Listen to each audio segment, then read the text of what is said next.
Ladies and gentlemen, welcome to the Musical People and Journeys Rock Show. What is this episode all about? Well, let me quickly explain. Every month we do a what we call a kind of festival rock show, where me and my friends, we basically review around about 12 rock albums per month, and we rate them out of 5. And you know, just for fun and just for you guys to see what the latest and the greatest in the rock album world is. However, so it's an hour-long show. So what these shows are, what this one-off show is, to take a single album review for you to listen to, which will be about maybe 10 minutes, and for you to kind of, so if you just want to hear, you know, the latest Ghost album rather than listen to the whole show, then you can have a sample of what we're all about, and hopefully, if you enjoy, you can come back and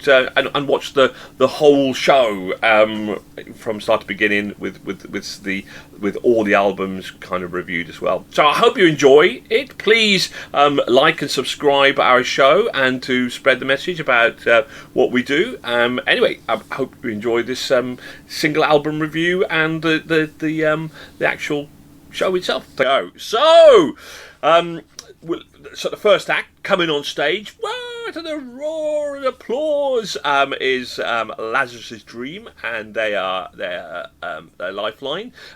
There's not a lot. I might be edging towards Paul, because Paul is our kind of knowledge guru, guys, isn't he? Paul kind of does a little bit of background for us. So there's a lot of bands here that I simply have never heard of. In fact, on both stages, I don't think I've ever even listened to a track from many of these bands. So, Paul, Lazarus Dream. Let's start with you then. Tell us a little bit about them and who they are and where they come from in your inimitable Welsh style, my friend.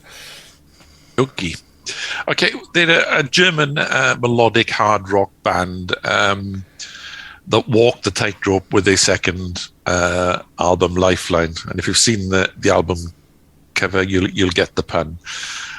If you haven't, check it out. The duo of Carsten Schultz and Marcus Pfeffer are joined by guest musicians from the likes of Derek Sheridan of Dream Theater to Marcus Kuhlman of Sinner. Throughout the album, the band seems heavily influenced by bands such as Dokken, Deep Purple, Queensryche, and dare I say Judas Priest in a turbo year. Love or hate the melodic hard rock genre, there is no denying the tracks are full of drive-in rhythm section accompanied by groovy riffs, bombastic choirs, and catchy melodies. There's nothing new here, but if you enjoy the genre, then there's nothing to dislike either. It's easy to just get caught up in the moment and simply enjoy. Ooh, Mr. Venner! Ian! Did Lazarus Dream make you dream of rock heaven? Lazarus's Dream made me drink. Drink? I definitely drink with celebration. It made me dream of all kinds of things rock. I thought this was adrenaline rock with kick-ass bass lines and an anthemic rock sound with delicious harmonic guitar solos. I really liked just the energy in this. And then when they took it down, there was still kind of like that energy was still in momentum, even though the songs were down. I just thought whole album, Mine Like a Windmill was my absolute favourite track. That was just on repeat. Also, Crack the Hourglass, which was really cool. And then Once Upon a Time. It was real, the bonus track, and it was a bonus. So all in all, it was blood pumping, adrenaline-inducing, heaven-sent, dreamlike rock for me. Sounds like a wet dream. Dave, did this give you wet dreams, my friend? Did it? Definitely not, no. Ooh, really? While it does contain the odd catchy riff, for the most part, it's just boring and repetitive. The vocals, nothing special. He does have a vocal tone that becomes a bit grating after a while. Over an hour long, it's far too long for my liking. Listening to it did become a bit of a chore after a while. No real standout tracks. There was nothing here that would ever make me want to come back and listen to it again. I just can't think of anything really positive to say about it, got to be honest.